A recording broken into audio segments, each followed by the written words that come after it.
Hello, community, and welcome to the Only Women Entrepreneurs podcast. Here, we're dedicated to uplifting and empowering women by talking to successful individuals who have forged their own paths in life and alternative careers. I'm your host, Rosemary Cescolini, a high school English teacher who switched up my career to enter the world of manufacturing at a family-owned and operated business called Royal Door Limited.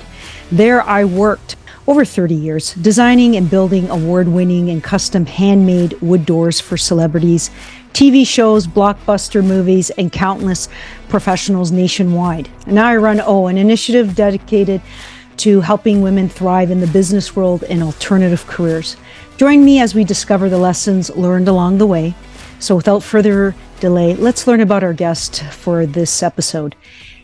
It's my absolute pleasure and privileged to introduce Doug Winston. Doug is an exceptional individual who has excelled in many areas of life.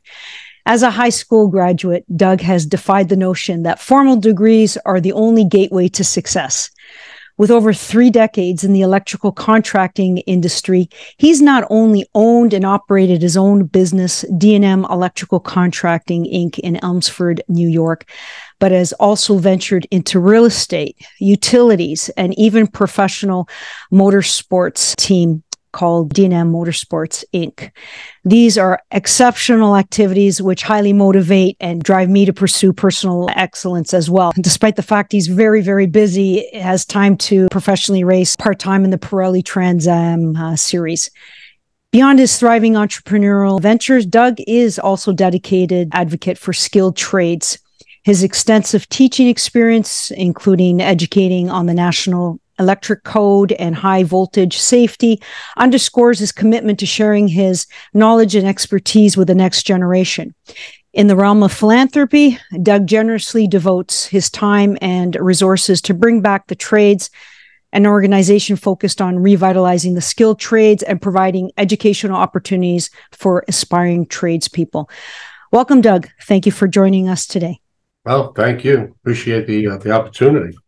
So I want to begin by letting our community know how we met. It was through a post in LinkedIn, and it was about several weeks ago where the post hit a nerve with me in 2 aspects, very important points. And these are the societal misconceptions and beliefs that we have regarding the skilled trades. In particular, the fact that I find the comment was a bit derogatory, and you were just spreading the information that if you're in the skilled trades, like you work with your hands, like I'm a woodworker, you're an electrician, so you must be dumb. You couldn't make it in university.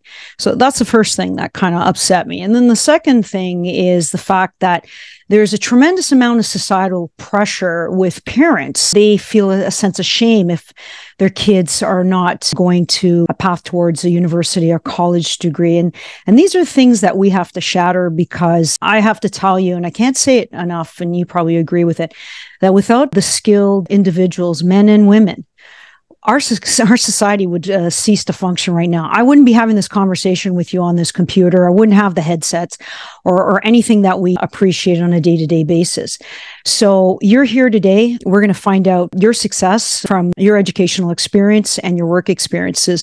So I'm going to leave the conversation open to you. All right. Well, I'm just going to touch back on what you said there, and then one of the most important concepts that we really need to dispel the myth is that skilled trades are for dumb kids, and this is something that we have been just absolutely been drilled into our head, that college, and if you don't go to college, you're a failure. Meanwhile, we have to look at how the educational system has evolved over the last 50 years. Prior to, I would say, the late 1970s, high school was intended to prepare most people for the workforce, and a very small portion of that for professional endeavors. And then we got away from that, and we got to the point where everybody has to go to college. Well, if everyone has to go to college and be prepared for the workforce, then we've failed at the high school level. And it's not so much a failure, it's that we made a huge business out of college for all. So we use shame as a method to tell people, if you don't go to college, you're dumb. And it's a horrible, horrible message. And unfortunately, parents have had that drilled into their head, and they drill it into their kids' head. And while they'll stand there and say to you, no, I think it's great what you're doing, and that's fantastic. And oh, but my little Johnny's going to college. So, it's very different. Obviously, I felt it when I started in the trades. I was in high school, didn't really have a good sense of what I wanted to do. My mother was one of those parents where you're going to college, you're going to college, you're going to college. And, I had a decent enough average in school. I'd say I was an 85 student. I had the ability to pay attention, learn what the teacher was doing, and then, shoot spitballs for the next 45 minutes. So the potential was there for sure. Potential was there, but the interest level was not. So, I think the only thing I ever got 100 in was physics, because it appealed to everything to me that I was interested in. We talked about horsepower. Oh, I love cars. We talked about electricity. I know about that stuff. We talked about sound. I played the guitar in high school, so I understood music and harmonics and things of this nature. So all of this stuff, this was like such an exciting thing for me. But I couldn't envision what particular career I would apply that to. And very little. So it's my senior year in high school, and before you can graduate, you have to go see the guidance counselor. So I went to Catholic school. I walk into the guidance counselor's office, and she was a nun, but more of a modern nun. Didn't wear the habit and everything, and she was very relaxed in the way she spoke. And she picked up my folder and she looked, said, "So what do we have here, Mr. Winston?" She looked. She goes, "Westchester Community College for Electrical Engineering Technology." Slams the folder shut and goes, "What gives? What kind of a bullshit course is that?" And I said, "Excuse me, sister?"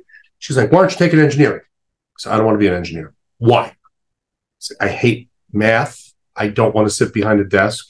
That's not what I want to do. It's not me." "Well, you can be a field engineer." I'm like, I can't even envision 4 years of college doing math and all these complex calculations. It's just not me. I can't stand it. So she, "All right, what do you like to do?" "What do you mean?" "Well, what are you going to do when you leave here today?" I said, "Well, I'm going over to my friend John's house, and I'm putting a new stereo in his car. He's building a 1968 Cougar, and I'm gonna do all the wiring for him and stuff. And I'm kind of into how they're building the engine, and I'm trying to pay attention to that because I like that." She goes, "You like to work with your hands?" "Yes." "You like electrical stuff?" "Yes." "Well, you should be an electrician." And I'm like, "I don't want a blue collar job." She goes, "You just told me you do not want to sit behind the desk. Now, what is it?" She goes, "Don't you have any relatives that are electricians?" I says, "Yeah, my cousin Al's an electrician. He owns his own business." "Good. You're going to go home and call and ask him if you could work for him this summer." So, okay. Yeah. So I go home and tell my mother that, and she goes, "Oh, she thinks that'll help you in college." And I like, yeah. So I got the in, and we go to visit him, and we go to his house, and he says, "Go to my new house, not my old house." "Yeah, the one you just built." No. I built another house. No, not the house in Tuckahoe, the house in Scarsdale. Now, Scarsdale is a very affluent suburb of New York City, probably one of the most expensive zip codes in this particular region. And I'm like, "Scarsdale, okay." Drive to his house, and then sit down and looking around. Beautiful, 3,000 square foot center hall colonial, brand new, hasn't moved in yet. So what do you think? I said, "It's nice." And he goes, "Yeah, I don't have a mortgage." I'm like, "What?" "Yeah, I got no mortgage." Fully paid. Mortgage. And he says, "Well, the house I built in Tuckahoe, I sold that. I made good money on it. I bought this lot. There was a house right in the middle of 2 building lots, knocked the house down, subdivided the lots, sold off one lot, kept this one for myself. I got no mortgage." Time it was 1986. He had $15,000 property taxes, but he didn't care because he had no mortgage. So I looked around. I said, I don't know what to do. I want to be an electrical contractor. So I never said I want to be an electrician. I fast forwarded right away. I'm going to be an electrical contractor. That's what I'm going to do. It appealed to my entrepreneurial side. It appealed to my my technical side. So everything was put in motion. And that night I walked out of his house and had my first set of goals. And that was, I'm going to get my electrical license by the time I'm 25. And then I'm going to build my house by the time I'm 30. Those are good goals. So before you go forward, for first, our audience that doesn't know, What does electrical contractors do? What services do they provide? So one of the things I've always concentrated, I mean, look, electrical contractors will wire homes. They'll wire commercial establishments. They'll wire industrial applications. I have always tried to gravitate towards the niche markets because basically, if you do the same thing everyone else does, the only thing you have to compete upon is price. So instead of trying to be in a dogfight for whoever's going to drop their pants the lowest, I'm going to be in a market where there's less competition.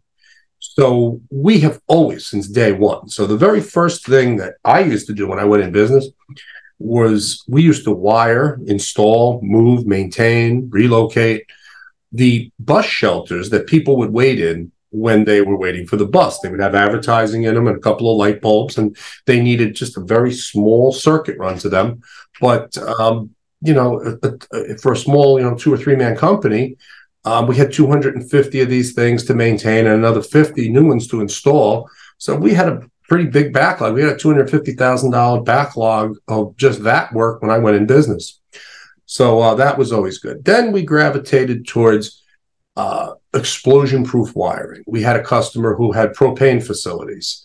So you have to do very different types of work. It's very detail-oriented. The techniques are a little bit different. It couldn't be any more different than wiring a house. And that's really what I started out doing. We wired a lot of houses, and I got good at that pretty quick, and then I got bored pretty quick. So a lot of people would say to me, what do you attribute your success to? I go, the fact that I get bored pretty easy, because once something bores me, it's like, okay, I got to. Well, you've mastered it, right? And it just becomes repetition, right? And as an entrepreneur, you're always looking for challenges. That's how we are. That's the nature of the beast. Yep. So the first few years in business, we did a lot of that type of work. Gas stations, propane facilities, our bus shelters. And then we started to give birth to other things as we started to get into vertical markets. So as we were getting into the later 1990s, I went in business in 1995. Around 1999, there had been a government mandate in the U.S. where you had to take all of the below ground gas tanks out of the ground and put in new double wall fiberglass tanks. So basically every gas station in the country was being renovated. So there was a great opportunity and we had a ton of work. So the company we were working for, they said, just want to let you know, I know you're probably worried, because, the mandate ends at the end of 1999. What are we going to do after that? I hadn't even thought about that. I was like, well, yeah, what are we going to do? And they said, now we're getting into a really good field that's pretty new. We're going to build cell phone towers. And I'm like, oh, that sounds pretty cool. And we started looking at a lot of the stuff that we did there and was like, well, we have a lot of these skill sets already, so this should be an easy transition. And we got into it pretty quick. And then the next thing that happened was we started to subcontract out the high voltage work, putting in telephone poles, running high voltage cable underground. We would give this out to guys that were basically worked for the public utilities and moonlight at night and weekends would do that kind of work. So one of my guys looks at me and he says, we're giving away the lion's share of the work. I said, well, what do you want to do? We don't know how to do this kind of work. He goes, well, the union's got classes. I'll go take classes. I said, okay, you go take all the classes, get certified, and I'll buy the equipment. And we had 4 guys who did that, just that. And I kept the end of the deal, and we bought some equipment. And that gave birth to our next division, which was D&M Utility. And we started to do not only high voltage work for cell towers, we started to do everybody's high voltage work. So, our next door neighbors would maybe have this big office building job, but they still needed to put 4 or 5 telephone poles in and wire a transformer and do all that work. So, we'll take that part of the work, no problem. And they would subcontract it out to us. And we still do that today. But, and each of these gave birth to different divisions, but these were the various different niches we operated in. So, and it's very diversified. There's people that you can be an electrician, and I know people that, they wire ships. That's what they do. They do the wiring in ships. It's its own niche. there's some people that they just concentrate on more the low voltage side of the business. And when we say low voltage, we usually talk about things like fire alarms and teledata work. So, any of the stuff that basically allows us to have our computers talk to each other, right? Even if you have a wireless modem at some point, you need a cable connected to that. So there's a lot of work in those markets. And lots of specialties, instrumentation. You have a sewer plant or a water treatment plant. Well, they want to know how many gallons a day are flowing through that place. So there's all kinds of instruments that get connected that collect data, goes back. That's a niche of its own. So there's a lot of basic niches beyond just putting an outlet in the wall. So, it sounds like an endless job list of possibilities. Just basically find what interests you, right? Absolutely. Right. And that's just the electrical. That's just electrical. That's electrical, which is fascinating. We haven't touched on plumbing or HVAC, welding, fabrication, machining. There's so many skilled trades out there. I mean, in the U.S., there's 650,000 unfilled construction jobs as of right now. Yeah, that's what I wanted to touch upon, right? Because you're so deeply connected to the skilled trades that we have not only a shortage in, say, North America, but it's a global shortage. And it's getting worse each day because as the skilled labor force retires, more job openings, and we're not keeping up with the opportunities that are be creating on a day-to-day basis. So I think it's critical to the point where, as a society, we might regress. We're not going to be able to meet up with the demands because our population is ever changing. I know that there's millions of individuals that are landing in the United States and in Canada, and they need services. Yeah. And we can't get to them because we don't have the labor force to build these structures and items we need for our civil society. Yeah, this is 100% true. And it's going to get worse before it gets better. I mean, we do see a resurgence in popularity of the trades as kids are starting to learn that a basic degree in anything is not a ticket to success. I think the big lie became, well, you can't even get an entry-level position without a degree. And then the education field said, you know what, we can one-up that. Well, you're really not going to make any money unless you get a master's degree. Oh, you really need 2 master's degrees. And it's just an endless vicious cycle in which we still have a bunch of people who get out of years and years of college and have absolutely zero experience in anything and are so unprepared for the workforce. They're filled with these idealistic concepts that were like, oh, you got that from your professor who's never had a real job in his life either. Got it. Okay, so now let's tell you what you can do. Well, that's a very low-paying job. Well, that's what you're qualified for. So we've definitely done a disservice to our kids with this, and we've also done another aspect of this that no one really quite realizes unless you're the owner of a company, and maybe you could appreciate this, but back when I started in the trades, there was a natural progression, and you would go from being a helper or apprentice to a journeyman or a mechanic, as we called you, and then a foreman, maybe a general foreman. Maybe you'd become a superintendent. Now, as these guys aged, got a little older, and they had some younger guys on the crew who are now becoming supervision, we had the ability to take these very skilled people, bring them in the office, and make an estimator, a project manager, a project executive out of these people. They had real-world experience. They knew how to build things. They had good basic skills that they got in high school. They could, write a business letter because you learned that in high school back in the day. They had some basic accounting because you learned that back in high school back in the day. So these were great candidates. Now today, who have we pushed into the trades? The kids that are perceived as dumb, which a lot of those kids are not dumb.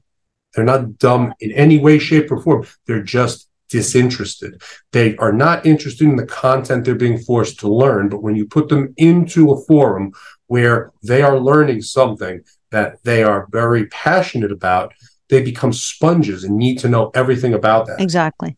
Well, I'm finding the education system is disconnected with the real needs of the job market. Okay, how many things have you and I learned?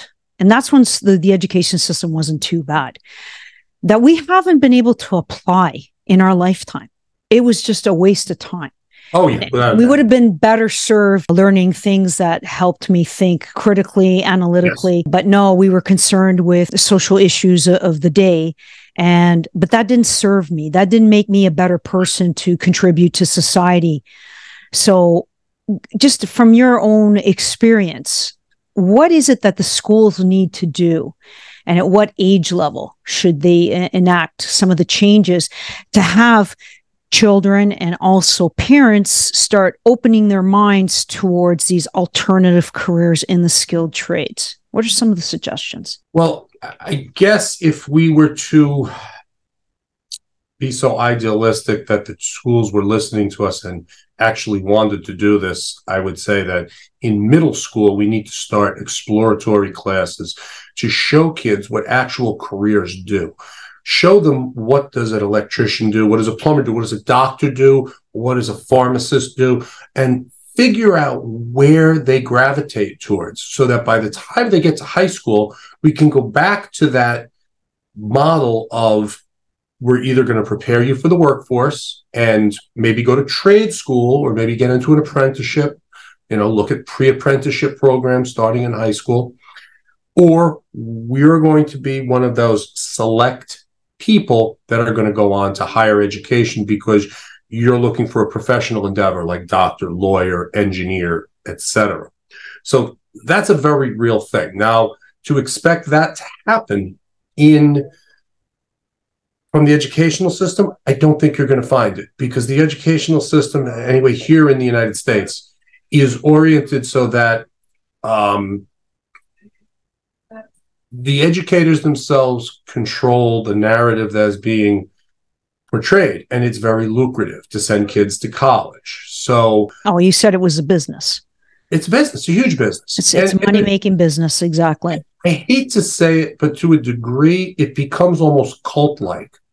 You go to college and this is your alma mater, and then, you give endowments to the school. Well, wait a second, the school's getting paid hundreds of thousands of dollars for tuition. Why do they need money? What are they going to do with that? Well, so they become more powerful and control the narrative further downstream, and have other educators say, no, you have to go to college. You have to go to college. So this is a Ponzi scam of huge proportions. And again, parents need to wake up to this and look and say, I need to make sure that my kid is being exposed to the things that they are truly interested in, need to find their passion, and then we need to help them to understand what careers. And look, maybe your kid likes to build things. So maybe they're suited to the skilled trades, or maybe they're more interested in being an engineer and designing that stuff. And listen, we need all of those.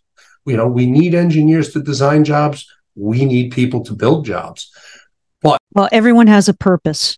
It's just, you got to find that passion. And it's important to work together as a community. It doesn't matter if you're male or female.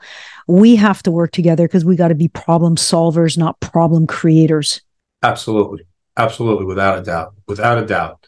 So this is a huge, huge topic. And one of the things the group that I'm involved in, Bring Back the Trades, does are skilled trades exhibitions, where they actually bring in local businesses in an area, usually at a trade school or a community college, and they will actually have them set up displays. And okay, here's the electrician who's displaying, and he'll set up some boxes and some wires and bring some outlets and show the kids, this is what an electrician does. Yeah, bring some conduit, let them bend conduit. The plumber will let them cut a piece of pipe with a pipe cutter and put the fittings together, and he will sweat it, show them how he sweats it with a torch, or how he crimps it with some of the modern stuff we use today. And one of the things when Steve Turner is the founder of that organization, one of the things he told me was the first time he did that, a lot of these kids were already in high school or graduating high school, and they were like, so how do I get a job like this? And the guy said, you want a job doing this? You want to be a helper? Oh, yeah, I'd love it. Okay, well, I'm hiring. You can start on Monday. 5 kids got hired on the very first one they did on a small scale. And now they're doing them practically every weekend up in the New England area. That's amazing. And That's what my first thought is. If the educational system is going to not play ball, we as entrepreneurs, we have to take the leadership role, and we have to set up these mentoring programs and the networking that's so important. One of the initiatives I'm working with another entrepreneur in the area is to do workshops where it's only women entrepreneurs. It's a workshop where we're going to bring very talented female leaders and entrepreneurs, where we're going to have seminars with aspiring young women who are not sure exactly what career, like it could be an alternative career, like if they want to go into construction, but where exactly do they want to be? Or do they want to open their own business? And we also want to help young entrepreneurs that already have a business, but they're having trouble scaling it, making it more successful. Yes. So these are networking things that I think your association, Bring Back the Trades, your affiliation to it, and that we network, we talk, we have a platform, we've got the internet, and we bring it to every platform that's available. Because like I said, I think it's our duty that we need to take that leadership role, because right now I just don't see anyone taking charge. And I'm very concerned about the upcoming generations. Like I live most of my life and it's been a great life, but I want that to continue on to the younger generation. Absolutely. Absolutely.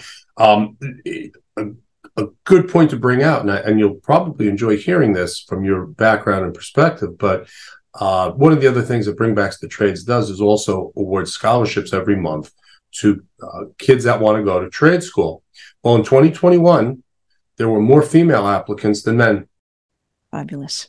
Yeah. So that's incredible. So is this Bring Back the Trades? Is it only in New York State or is it nationwide? We're actually just getting into New York State. Right now, it is mostly up in New England, and we're trying to pull it south. And as we come down, trying to hit those Boston, New Haven, and New York markets, get into the New York metropolitan area. So we're moving very quickly to try to become nationwide. We've got a lot of support from a lot of people, but we've got to build that infrastructure. So I was speaking at an event that was at the New England Construction Summit, and one of the things I said was, look, we need help, and I'm not standing here asking you for donations. I'm not going to turn the money away, but I actually need help. I need your connections. I need your time. I need to know, who the trade associations you work with are, and we need to work together to grow this model, because it's not a feel-good thing. It's self-preservation. We build things. I already told you we have 650,000 open positions, and it's getting worse. We need to fill those vacancies. So, it's critical. We're at a point where, if we don't do something, we're really going to be in a lot of trouble. So I think we're already in trouble.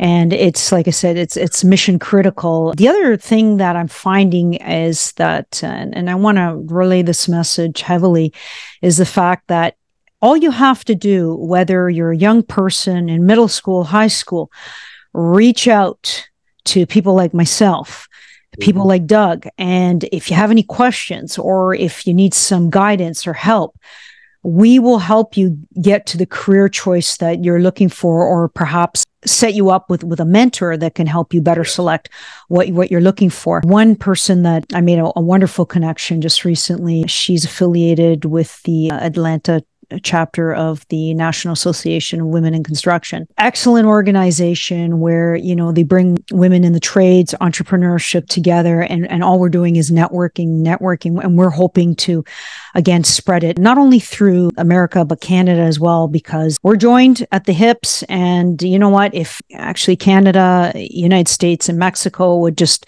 actually forge together as a true continent, we don't need anybody else, because we have the smarts, we have the resources, and we have the labor force that could make us a very independent and powerful, union. And I'm hoping that would happen down the line.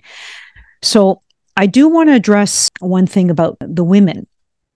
So one of the biggest concerns is women have never felt very comfortable in the skilled trades, because there's a stereotype on top of the blue collar stereotype.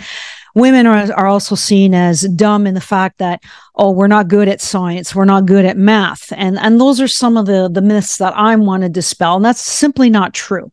There's women engineers, there's women machine operators. And so through your experience, just let our audience know what opportunities there are for women today that they can sink their teeth in? I don't think there's any opportunities afforded to men today that aren't afforded to women and that aren't being taken advantage of. Now, look, maybe they're not being taken advantage of in the same proportion or ratio, but I also have a theory on that. And that is that, I'll give an example. When my daughter was in high school, her principal of her school was a research scientist prior to being a school principal. My daughter went to an all-girls school. And this woman would stand up and she would pound her fists on the desk saying, "We need more girls in research." And I looked and I said, what if that doesn't interest them? What if they're simply not getting into it because they just don't have an interest in it? Then why do we need them there? To make you feel better about yourself? So as much as I want men and women, or young men and women, to go into whatever career interests them, conversely, I'm not going to say to people, you should become this, you should become, it pays good and you should do that. Because unfortunately, that's where some of the bad stigmas come from. We'll interview apprentices, and I can tell you, we're getting a lot of female apprentices we interview. And I'll give you two diametric opposites, okay? So two girls, same night, back to back, one right after the other. And the first girl said, "Okay, why do you want to be an electrician?" And she was like, "Oh, well, I know it pays really good. And, I'm like, I like electrical stuff. And, my grandfather was an electrician. So that was really important to me." "Oh, okay." "And, I work in a shoe store right now. And, anytime any of the lights go out, I change the bulbs."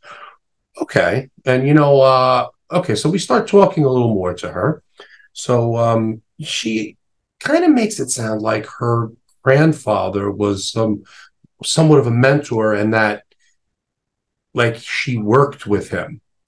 And then when somebody started to get into the numbers, they're like, "Well, he passed away before I was born." So we're like, okay.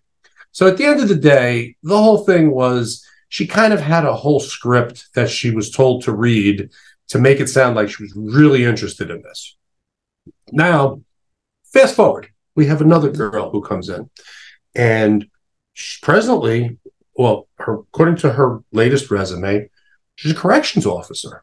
And wow, why is she applying for this job? She's got a good job. Yeah, she has a good secure job. Brought her in and said, we're going to ask straight out, like, why do you want to go from what you're doing to this? She says, "Well, I'm not working as a correction officer anymore." She said, "Honestly, during COVID, we had such horrible staffing shortages. It was myself and one other male officer in a male prison working 24-hour shifts. And I just got to the point where I said, this is exhausting and dangerous, and I can't do it anymore. So I'm working as a construction laborer for the last 2 years. But I see what the electricians do on the job, and it really interests me. And I think that's the specialty I want to get into." So at the end of the day, if we had to pick between the two, who do you think we're picking, right? So, okay. So these are the two kind of scenarios we see. And don't get me wrong, we see the same thing with men.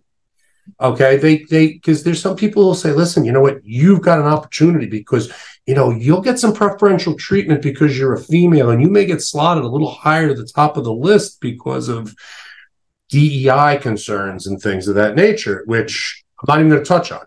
But the fact about it, I believe equal opportunity for everybody. I will admit to you, I was not always that open-minded.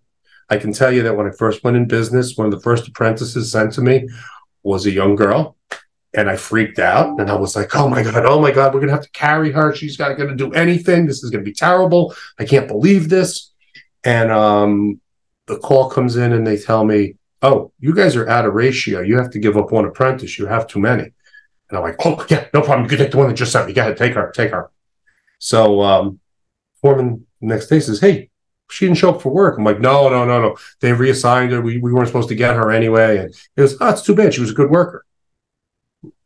So she was?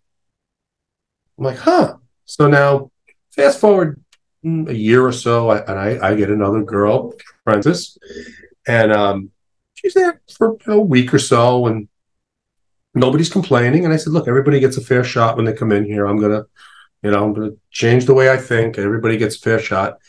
So she's working in a hospital, and I get a call that they're getting some wild voltage fluctuations in one of the very important procedure rooms. So I tell her, okay, where is the foreman? She's like, he had to leave. He had a family emergency. I'm like, well, don't touch anything. I'll be right there. Get there, and I found it. I found the problem. You found the problem. Yeah. What'd you find? Oh, there's a loose neutral on this panel over here. I looked. Tester. Check. Give me a wrench. Give me the gloves. Take it up. Reading looks good. I said, how did you know that? She says, oh, no, before I got in the union here, I worked non-union for 2 years. So I'm like, I got 4 years experience. Oh, that's eye-opening. Wow. So, that was the start for me. It's like, hey, look, you know what? It's great. You know what? We'll take anybody. And I've had women that have worked for us. I've had linemen that were women. And I could tell you that I've made them foremen because of their presence, their assertiveness, and their willingness to get the job done. I mean, we had one girl, I'll never forget, she fell off the back of a bucket truck, and they forced her to go home. She refused medical attention, and she said, come on, I just dusted the dirt off, fine, I'm ready to go. And we're like, all right, you got to take the rest of the day off. I'm going to pay you for it, don't worry. Well, I'd really rather work. But, no, it's okay. But she was tougher than half the guys on that crew. So, well, we definitely have a different perspective today. Our race team, we've had several girls. We have a mechanic. We have mechanics on our team that have been female. We've had interns. We've had mechanics. So, I don't care. I want the best people, whoever they are. That's my opinion. Yeah. And, 2 takeaways from your discussion there. And thanks for sharing those stories. They're really good. Well, one is you always have to give people opportunities. It doesn't matter. Right. Yes. And if they prove themselves, great. They're here to stay. One of the things that we look for is team players. Right. The second thing is safety. It's very important that they don't jeopardize their safety and the safety of their team players, and that they're actually being challenged, that they're able to grow to their fullest potential. Those are the things that we see as lifelong career individuals. The other thing is not giving people special treatment for, being who they are. It's just, what? Everyone starts with a clean slate. Just show me what you have, and if I expect you to do this job, then do the job. And if you can excel at it, then you know what? You get more responsibilities. There's always that possibility of that elevation. And then the other thing that I want to point out is trades is not only for someone that is in their 20s. If you're a person in your 30s and 40s and you hate your job, yes. Yep. Okay. I was supposed to be a lifelong high school teacher. Mm-hmm. I stopped after a few years because we had a new government that came into play and said, well, we're rewriting the curriculum. We're going to do it this way. And I go, well, wait a second. Well, what are we teaching them? It was more of a political education as opposed to, life skills, critical thinking, skills that I was taught over the years. And I said, you know what? I can't play along with that game. I just don't feel right. So let me go try something else. And my father-in-law, who grade 5 education, master artisan from Italy, he said, well, just come to the family business. We're growing. We can use your help. I said, I don't know anything. I can't even read a tape measure, for crying out loud. Do you really want me? And he goes, everyone's welcome, just as long as you're willing to learn. And that I did. I started on the shop floor. I had to learn every tedious detail to the point where I felt confident enough about our product to be able to sell it and to ask questions and to be a problem solver. Mm-hmm. So that just is proof that anyone can change careers at any point in their life, as long as, they have interest and they have a passion towards it. Yeah, so. Absolutely. That's a great story. That is really great to hear. Thank you. Absolutely. Yeah, no, I have to say, and just to touch on something you said there about starting over. I can't tell you how many times we'll get apprentice applications from somebody who is on paper, again, in a good job, you're looking at it. I mean, probably the most interesting scenario was we had a gentleman who gave us his resume, and he was the owner of a like Frito-Lay potato chip route, which are typically pretty lucrative. And we like see him applying for an apprenticeship that's going to start him at, $15 an hour. And we're like, all right, what gives? All right, bring him in. Let's just ask him. So we're like, look, we go through the whole basically, why do you want to be an electrician? What are you like? All right, look, I'm just going to ask you. Yeah, according to your resume, you're a business owner. Why do you want to do this? He said, well, my route is in a very bad neighborhood. And last year I was carjacked, tied up, left in the back of the truck. And I just can't do this anymore. And I have enough money saved that I can start over. And I'm willing to start at the bottom. I'll go get coffee. I'll do whatever I have to do. But you know what? I can't go through this again. And we're like, wow, it's okay. Okay, there's a candidate for you. That's a valid excuse. I probably do the same thing if I was in his shoes. That's a horrible experience. Yeah. Yeah. And that's probably just the most interesting, but I can tell you how many times we'll hear people that, college degrees, have a job in sales. I'm in medical sales. Medical sales. That's lucrative. Yeah, but I hate what I do. I hate it. I want to work with my hands. That's going to make me happy. Okay. You sold me. So, That's true. So the bottom line, though, right now, I think more than ever is everyone is experiencing inflation. And so your dollar, you stretch it out as much as possible. It's just not getting to, home ownership is going to be difficult, buying a car, going on vacation, taking care of your family. Those are all top priority concerns. So in comparison, a college degree and someone that's in the skilled trades, how are the wages in comparison to the two? Like who's going to be better off in the long run? Well, I can tell you right now, here's a few thoughts on that. Number one, I don't think any skilled trades jobs are going to be replaced by AI anytime soon. But if I wrote code, or maybe I was an accountant, or did something that relies heavily on basic human intelligence that can be programmed, like tax codes or other things of that nature, I'd probably be concerned about AI replacing my job. So that's one thing I can tell you. Now, with the shortage of skilled trades workers, we've obviously got a supply and demand issue. So with the supply being low and the demand being high, what's going to happen? Wages are going up. And I could tell you that this last contract that we negotiated, and I am on the negotiating committee, here in the New York metropolitan area, our guys got an unprecedented raise over the next 3 years. So, and we kind of prided ourselves on the fact that they got a great raise, but we were actually probably not as much as some of the other surrounding locals got. And look, you can't compare. You have to look at areas, because every area, you just can't compare wages. You have to look at what the median home price is in that area and the cost of living and various different things, so that you can evaluate what somebody's making. But the fact of the matter is that all of these communities are getting really good. We've seen 10 to 16% packages over 3 years. On top of good, these are good paying jobs. Here in the Northeast, our electricians are making, I think, $55, $75 an hour, plus benefits of $58 an hour plus. So it's a little bit. They have like more than 100% on the benefit level. Our linemen are making somewhere close to $60 an hour, with about $28 in benefits. So it's not exactly low-paying work. And again, look, if you're going to do the same thing that everyone else does, if you're going to do residential work, you're not going to get those numbers.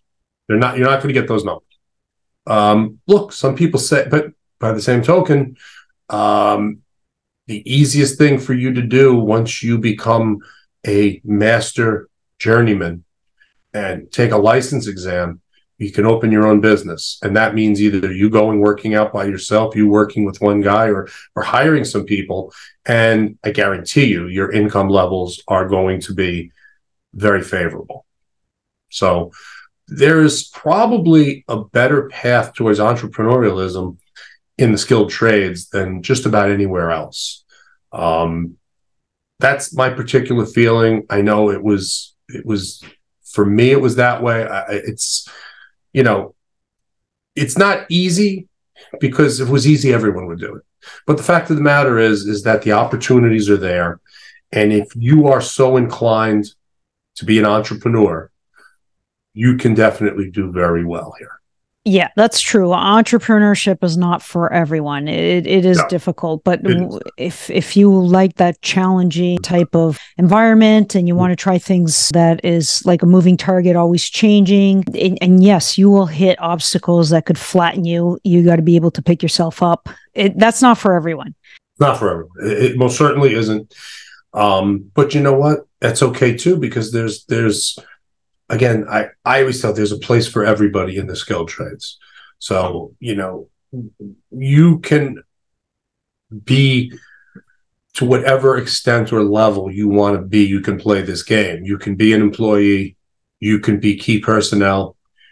You can be, I use the term not to be derogatory, but we call it disposable workforce, because we're a union shop. So if we need 10 people for a push, we hire 10 people, and then we send them back to the union hall. They're not upset when they get laid off. They understand, and then they like that. They don't want to be married to a company. They don't want to be a company man, so to speak. And they like going to different places and traveling to different employers, and that's fine. And you know what? They're happy working their 35-hour week. That's what our electricians work. So 35 hours, but you also have the opportunity, younger people, sometimes they might be a little bit money hungry, and, they have young families, plenty of overtime. You do have the job security, because I just thinking back, my dad in the 80s, he worked at a company called McDonnell Douglas, who was bought by Boeing, right? And they made the airplane wings, especially when Reagan was president, and we had the tensions with Russia. My dad was working 70, 80 hours a week because they just didn't have enough skilled labor to, do the shift. And he gladly liked the time and a half double pay. But then when Reagan had left office, all of a sudden those planes weren't on order anymore. It wasn't a critical mission. And all of a sudden you started seeing layoffs. I got to the point where my dad was 63 and they said, you know what, you're an older force. We're going to let you go so we can keep the younger families. So I think that's one of the things that people hesitate towards the trades or even entrepreneurship because of job security. Let me get that college degree. And, if I become a teacher, I'm union. It's really difficult for me to lose my job. I have my benefits and the pay is all the time. So I think that's one of the things that I'm glad you brought up to say, hey, there is a lot of work out there. So I think job security is here to stay for at least the foreseeable future. Absolutely. Definitely. I can definitely tell you that. And then you touched upon AI replacing some jobs in the future. But in terms of advancements in technology, they've actually opened doors for people to go into the trades to make it a lot easier. So in your line of work, where have you seen advancements in technology making it easier for anyone to join your industry? Well, just from a training standpoint and from an introductory standpoint, one of the things, so one of our vice presidents here actually worked for the local utility here in New York prior to coming to work for us before he retired. And the last project he was involved with was using virtual reality to develop training, where he would repurpose some of his people that were, say, field employees and now make inspectors out of them, and literally they would go through a training program that was entirely virtual, where they would literally walk down some stairs, open a door virtually, look in, and it would see that they were looking for this and they're looking for this, and that's what they're supposed to be inspecting. So that's obviously, and that's becoming more the norm. There's actually a group in the U.S. here, nonprofit called Be Proud, Be Pro, and they have several tractor trailers outfitted with VR type of technology where kids can come in and they can virtually weld. They can virtually, try out, see what an electrician does, virtually do what a plumber does. So we a lot of this stuff is definitely coming into play. That's definitely things we're seeing. Again, I think it's like anything else. Everybody's kind of throwing a lot of stuff at the wall, seeing what sticks. I had a guy who messaged me the other day, and he says, I'm developing this AI software that's going to look at your bids and determine whether you want to bid a job or not. And I said, what? Like, look, the only person who decides whether we bid a job or not is me. There's no AI who's going to tell me that this is a good fit for us or not. I said, you're not going to be able to sell this product. I'm sorry. I said, I don't mean to be mean, but you know what? You better just stop this idea before you waste any more money on it, because you at least talk to some people, okay? I said, I'm going to be blunt with you, because I just think you're going down the wrong road. There's applications for AI, but this isn't one of them. Well, I'm going to second that motion, because when we receive invitations to tender, right? Yeah, yours truly, I look at it and I said, it's either doable or not. And because I determined that, it's from my personal experience. Yes. That's something the AI does not have. Maybe they look at the numbers and they look at if it's profitable and look at the demeanor. Sometimes the demeanor in which that bid package is written, and where there's all of these restrictive covenants that are put in there. And it's just, sometimes you can read an invitation and know this isn't going to be an easy customer to work for. And then you find out that they're also not willing to pay for all this crazy stuff they want. So, but you know what? AI is not going to figure that out. Well, I'm glad you touched upon that and you shared that story. So now this is a favorite part of my interview. I had to ask a question about your passion for racing. Yes. So your race team, D&M Motorsports, how does your work relate to the skilled trades, your advocacy efforts, along with your racing team? So how do they all go hand in hand? Well, and they kind of actually work, believe it or not. So I started racing cars. I've always raced cars in some capacity. When I was in my late teens, I drag raced. And you did the quarter mile on public street? Quarter mile drag racing stuff. And, that was really cool. Love that. And then as I went into business, I had a race car that sat in the garage, sat dormant for about 18 years. And always said, I'm going to get back into this. Then I purchased a vehicle that came with a free day at Skip Barber's racing school. And I did it at Watkins Glen, and I drove a car out on track.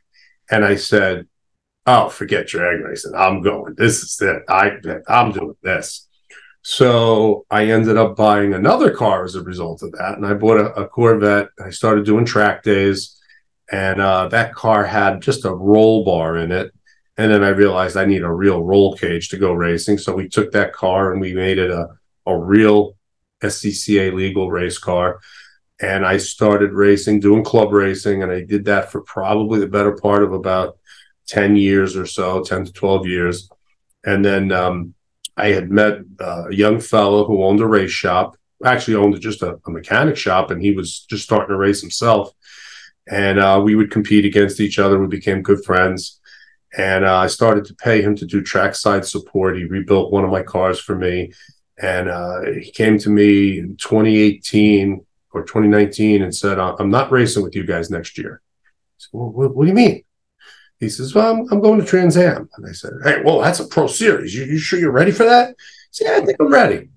So I started to look, and I said, well, he was building a car for the Super GT class, building a Mustang. And I said, I think that TA2 class is the way to go. It's basically a spec class, but their cars are 530 horsepower, and they're light. The parts are easily available. Everybody's using the same stuff. And, it's really ultra competitive.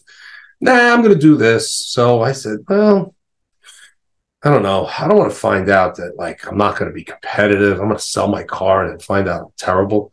All right, I'm going to do a rental. So I do an arrive and drive rental with one of the top teams, and I do it at Watkins Glen because it's a track I know. And I said, if I can finish mid-pack, then maybe I'm going to buy one of these cars. So I finished 16th out of 30 cars, and I said, well, yeah, that's pretty much near the middle. That's close to the middle. And the next day, my car went for sale, and I started looking for a car to buy, and I ended up purchasing one of those cars. And then the following year, I campaigned in TA2. Adrian campaigned in Super GT, and then he got the itch to drive my car, and we took it out, let him test in it, and that was it. He ordered a brand new car for the following season, and we've been racing in there for the last few years. So so now, again, I'm an entrepreneur. I have to justify everything I do. So I look, and I said, well, you know what here? Okay, I'm only going to do about 6 races a year.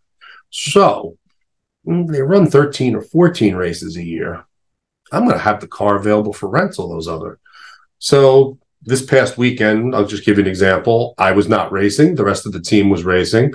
And my car was being rented by last year's Super GT champion. He wants to try out TA2. And he had a very good. He had a good weekend. He finished 20th out of 40 cars. And actually, the whole team did good. My teammate we were 10th, 17th, and 20th, which is, in the particular series, is not too bad. It's extremely competitive. We have half of these young kids are on their way to NASCAR or there already.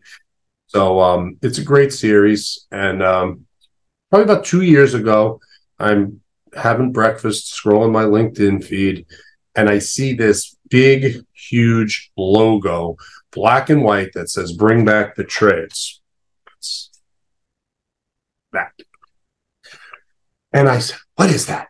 And I've got to know everything about this now, because this is like the thing I'm the most passionate about.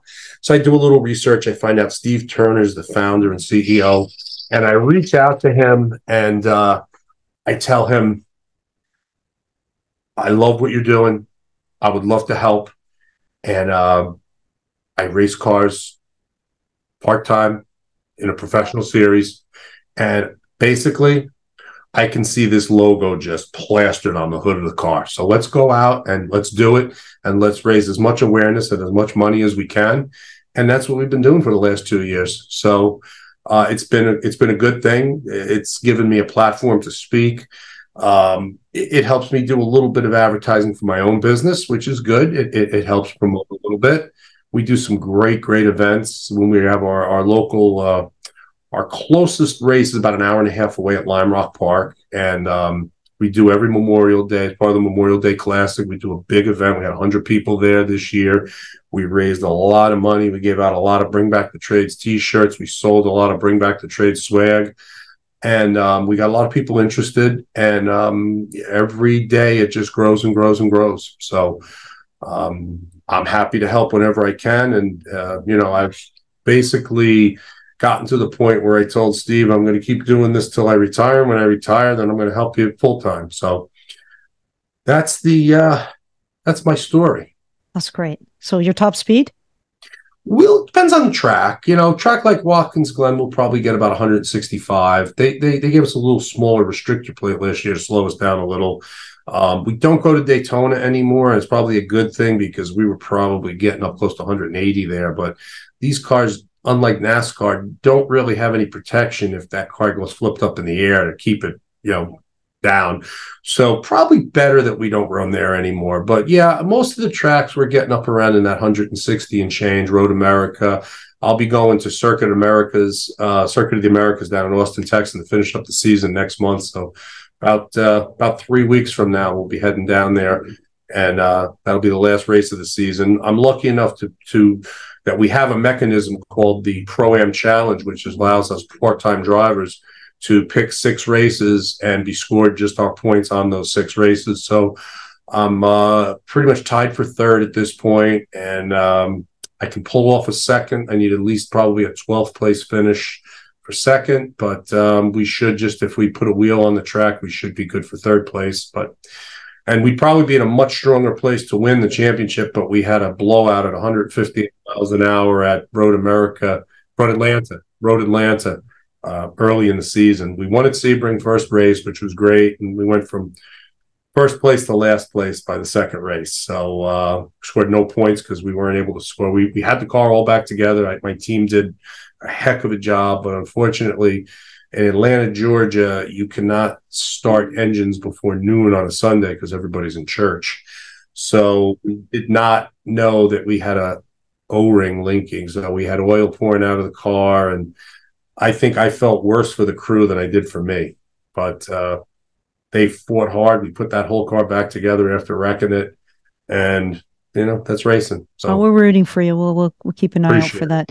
So Yeah. thank you so much, Doug, for taking the time to speak with us today. In closing, how can our listeners connect with you or access more information about your work in the skilled trades, advocacy efforts, or just hooking up with your company, D&M Electrical?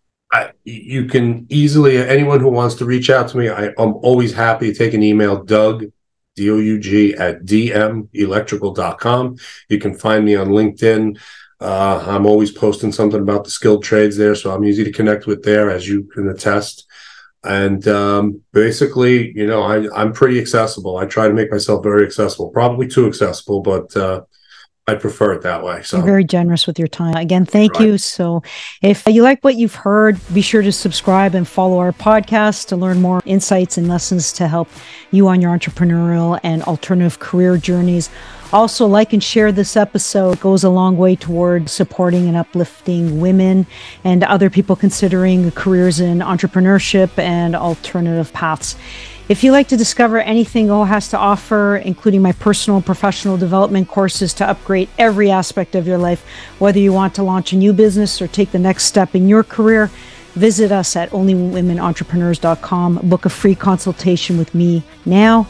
Follow us on social media, Only Women Entrepreneurs, to stay up to date on all things O and to connect with countless women and resources living and experiencing their best lives. Thank you for your support, and I'm excited to see you on our next episode.